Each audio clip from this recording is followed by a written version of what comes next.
रविवारी 2 ऑगस्टला पुणे जिल्ह्याच्या पिंपरी चिंचवड शहरातून एक अत्यंत धक्कादायक आणि दुर्दैवी घटना समोर आली आहे। शहरातील मोरवाडी परिसरातील एका उच्च शिक्षित कुटुंबाने टोकाचं पाऊल उचलत सामूहिक आत्महत्या केली। यात पती पत्नी आणि त्यांच्या 19 वर्षाच्या मुलीचा समावेश आहे। सोडियम नायट्रेट सारखं विषारी रसायन त्यांनी घरातील पेटत्या कोळशावर टाकलं, ज्याचा विषारी धूर घरात सगळीकडेच पसरला आणि या धुरामुळे एका पाठोपाठ तिघांचाही गुदमरून मृत्यू झाला। अर्थात शनिवारी सकाळी ही घटना उघडीस आल्यानंतर बेशुद्ध अवस्थेत असलेल्या तिघांनाही रुग्णालयात दाखल करण्यात आलं होतं। पण त्या ठिकाणी पतीचा उपचारापूर्वीच मृत्यू झाल्याचं डॉक्टरांनी सांगितलं, तर पत्नी आणि मुलीवर अतिदक्षता विभागात उपचार सुरू होते। पण रविवारी या मायलेकींनीही अखेरचा श्वास घेतला। पिंपरी चिंचवड शहरात या घटनेची सध्या जोरदार चर्चा रंगली असून पोलिसांकडून या प्रकरणाचा तपास सुरू असल्याचं कळतंय। पोलिसांनी घटनास्थळावरून एक सुसाईड नोट देखील जप्त केली असून या कुटुंबाला कोणी त्रास देत होतं का, त्यांना आत्महत्या करण्यास कोणी प्रवृत्त केलं का, या प्रश्नांचाही शोध पोलिसांकडून चालू आहे। पण या त्रिकोणी कुटुंबाचं बॅकग्राऊंड काय, पोलिसांना सापडलेल्या सुसाईड नोट मध्ये काय आढळलं आणि शनिवारी सकाळी मोरवाडी परिसरातील करिश्मा ग्लोरी हाऊसिंग सोसायटी मध्ये नेमकं काय घडलं, त्याचीच माहिती या व्हिडिओमधनं जाणून घेऊया।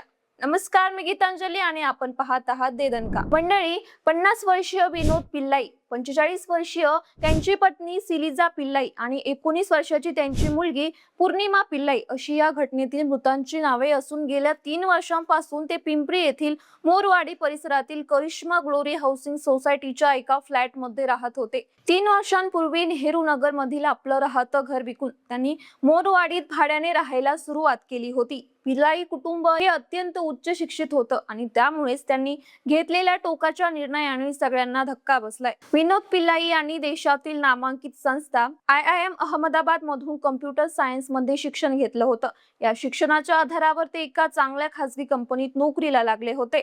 पण 2024 मध्ये त्यांनी ती नोकरी सोडली आणि गेल्या काही दिवसांपासून ते वर्क फ्रॉम होम करत असल्याची आता त्यांचे मित्र सांगतायत। तर विनोद यांच्या पत्नी सिलिजा या मोरवाडी परिसरातील एका नामांकित इंग्रजी माध्यमाच्या शाळेत कोऑर्डिनेटर म्हणजे समन्वयक म्हणून काम करत होत्या। याशिवाय त्यांची 19 वर्षाची मुलगी पूर्णिमा पिंपरी चिंचवड मधील एका प्रतिष्ठित महाविद्यालयात कॉम्प्युटर सायन्स मध्ये सेकंड इयरचं शिक्षण घेत होती। दरम्यान मागील दिवसांपासून विनोद आणि त्यांच्या पत्नी सिलिजा हे दोघेही आर्थिक कारणांमुळे तणावात असल्याचं सांगण्यात येतंय। अशातच 2 महिन्यांपूर्वी म्हणजे 1 जूनच्या दिवशी विनोद पिल्लाई यांनी सोडियम नायट्रेट हे विषारी रसायन ऑनलाईन खरेदी केलं होतं, जे कुरिअरद्वारे घरपोच आलं होतं। याच विषारी रसायनाच्या माध्यमातून पिल्लाई कुटुंबाने सामूहिक आत्महत्या केल्याचं पोलिसांच्या प्राथमिक तपासातून समोर आलंय।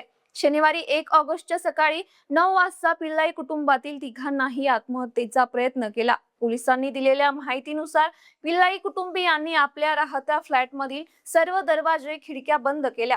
त्यानंतर त्यांनी पेटत्या कोळशावर सोडियम नायट्रेट हा रासायनिक पदार्थ टाकून त्याची विषारी धूर केला। हा धूर रूम मध्ये सगळीकडेच पसरल्यानंतर श्वास घ्यायला त्रास होऊन पिल्लाई कुटुंब काही वेळात गुदमरून बेशुद्ध झालं। दरम्यान सिलिजा पिल्लाई शनिवारी सकाळी शाळेतनं आल्याने त्या शाळेतील सहकाऱ्यांनी त्यांना संपर्क केला, पण त्यांचा संपर्क होत नव्हता। अशातच आत्महत्येच्या काही तासांपूर्वी मुलगी पूर्णिमाने तिच्या सोशल मीडियावर इमोशनल कंटेंट शेअर केला होता। त्यावर नातेवाईकांनी तिला वारंवार संपर्क साधण्याचा प्रयत्न केला, पण त्यांनाही काही प्रतिसाद मिळाला नाही। त्यामुळे पिल्लाई कुटुंबासोबत काहीतरी अनुचित प्रकार घडतोय असं वाटल्याने जवळपास राहणारे सगळे नातेवाईक मोरवाडीच्या करिश्मा सोसायटीच्या त्या फ्लॅटवर पोहोचले, पण दरवाजा आतून बंद होता। नातेवाईकांनी दरवाजा तोडून आतमध्ये प्रवेश केला, पण त्यावेळी पिल्लाई कुटुंबातील तिघेही बेशुद्ध अवस्थेत पडलेले होते। त्यामुळे तिघांनाही तातडीने संत तुकाराम मधील महानगरपालिकेच्या यशवंतराव चव्हाण स्मृती रुग्णालयात दाखल करण्यात आलं। पण विनोद पिल्लाई यांचा उपचारापूर्वीच मृत्यू झाल्याचं डॉक्टरांनी स्पष्ट केलं, तर विनोद यांच्या पत्नी आणि मुलीवर अतिदक्षता विभागात उपचार सुरू होते।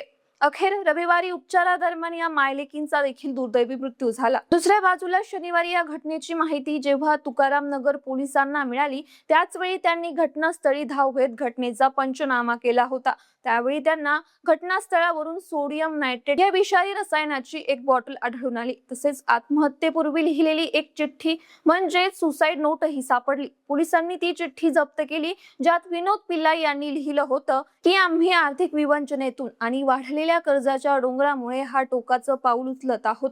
आमच्या मृत्यूला इतर कुणालाही जबाबदार धरण्यात येऊ नये, अशा शब्दात विनोद यांनी कुटुंबाच्या सामूहिक आत्महत्येचं कारण सांगितलं. गेल्या काही वर्षात या कुटुंबावर मोठं कर्ज झालं होतं आणि ते कर्ज कसं फेडायचं याच विचारात पिल्लाई कुटुंब होतं. अखेर इतर कुठला मार्ग त्यांना न सापडल्यामुळे त्यांनी आपलं आयुष्य संपवण्याचा निर्णय घेतला, असं आता बोललं जातंय. पण पिल्लाई कुटुंब यांना कोणी त्रास देऊन आत्महत्या करण्यास प्रवृत्त केलं का याचा तपास पोलिसांकडून करण्यात येतोय.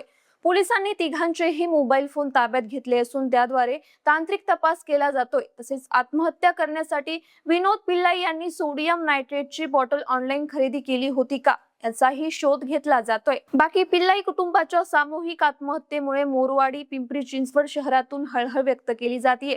सोबतच त्यांच्या आत्महत्येसाठी कुणी जबाबदार आहे का, त्यांच्यावर कुणाचा दबाव होता का, याचा पोलिसांनी लवकरात लवकर शोध घ्यावा, अशी मागणी आता नागरिकांकडून घेतली जाते. आता या घटनेवरील तुमच्या काही प्रतिक्रिया असेल तर आम्हाला व्हिडिओच्या कमेंट बॉक्समध्ये नक्की कळवा आणि अशाच महत्त्वाच्या अपडेटसाठी आमच्या चॅनलला सबस्क्राईब करायला विसरू नका.